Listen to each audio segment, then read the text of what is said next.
بسم اللہ الرحمن الرحیم۔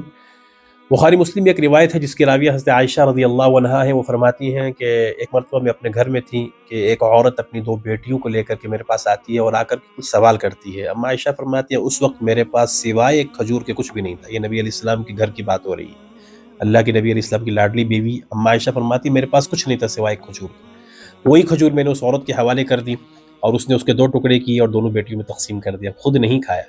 پھر جب وہ عورت وہاں سے اٹھی اپنی بیٹیوں کو لے کے چلی گئی تو میں نے یہ سارا واقعہ نبی کریم صلی اللہ علیہ وسلم کو سنایا۔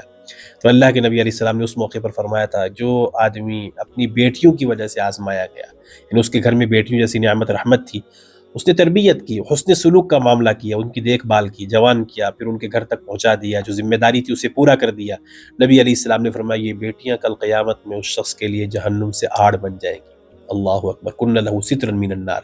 اب سوچئے ذرا کتنی سعادت کی بات ہے کہ بیٹیاں گھر میں ہوں، ویسے ہی رحمت، پھر تربیت اچھی ہو جائے، بلوغت پر پہنچانے کے بعد ان کے اصلی گھر تک پہنچا دیا جائے تو یہ کل قیامت میں جہنم سے آڑ کا ذریعہ بنیں گی۔